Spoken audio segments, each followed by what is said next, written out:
เมื่อว่าถึงเครื่องสักการะบูชาในวัดวาอารามที่ติดพันกับวิถีชีวิตของคนลาวชาวพุทธขันมักบิงก็เป็นอีกหนึ่งอย่างที่ขาดบ่ได้และเพื่อเป็นการสืบสานอนุรักษ์รักษาวัฒนธรรมฮีตของประเพณีของคนลาวชาวพุทธที่ได้เคยปฏิบัติสืบทอดกันมาแต่บูรณาการเคียงคู่กับการเฉลิมฉลองส่งท้ายปีเก่าพศ2567และต้อนรับปีใหม่พศ2568ที่จะมาถึง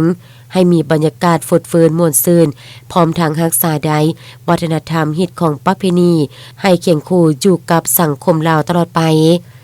ในวันที่11เมษายน2025นี้แขวงบุรีคำไซก็คือเมืองปากสันได้จัดกิจกรรมแห่ขันหมักเบงใหญ่เพื่อนำไปบูชาพระใหญ่มิ่งเมืองของแขวงพิธีแห่ขันหมักเบงใหญ่ดังกล่าวแม่นได้เริ่มแห่จากหอลักเมืองของแขวงให้เกียรติของร่วมพิธีดังกล่าวโดยท่านสอนธนูธรรมวงศ์เจ้าแขวงบุรีคำไซมีบรรดาพระสงฆ์สามเณรพระเถรานุเถระต่างนาพระในการกรมกององค์การจะตังขันต่างๆตลอดโหดสาวหนุ่มเยาวชนหญิงชายน้อยใหญ่ผู้ที่มีจิตใจเลื่อมใสศรัทธาทางด้านพุทธศาสนาทั่วทุกสารทิศเข้าร่วมแห่ขันหมักเบงดังกล่าวเป็นจำนวนหลวงหลายการจัดกิจกรรมขบวนแห่ขันหมักเบงใหญ่ในครั้งนี้ถือได้ว่าเป็นกิจกรรมใหญ่ที่จัดขึ้นเป็นปีที่3นับแต่ปี2023เป็นต้นมาการจัดกิจกรรมดังกล่าวนี้ขึ้นก็เพื่อเป็นการอนุรักษ์รักษาวัฒนธรรมฮีตของประเพณีอดีงามของศาสตร์ลาวคนลาวที่มีมาแต่บูรณาการให้อยู่คู่กับสังคมลาวตลอดไป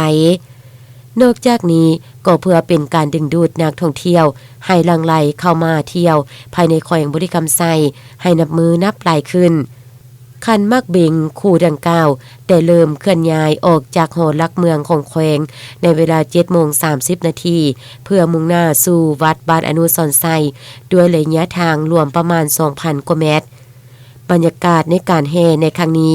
นำขบวนด้วยขบวนพระสงฆ์สามเณรขบวนเฒ่าแก่แนวโฮมการนำภาครัฐขบวนศิลปะของน้องน้อยศูนย์วัฒนธรรมเด็กขบวนมวลชนและสาวหนุ่มเยาวชนขบวนแห่ขันมักเบงดังกล่าว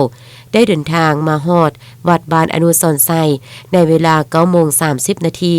หลังจากนั้นก็ได้ทำพิธีทางศาสนา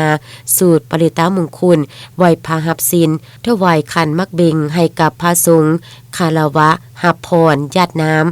หลังจากนั้นทางคณะรับผิดชอบก็ยังได้นำเอาขันมักเบงดังกล่าวขึ้นไปประดิษฐานไว้แทนบูชา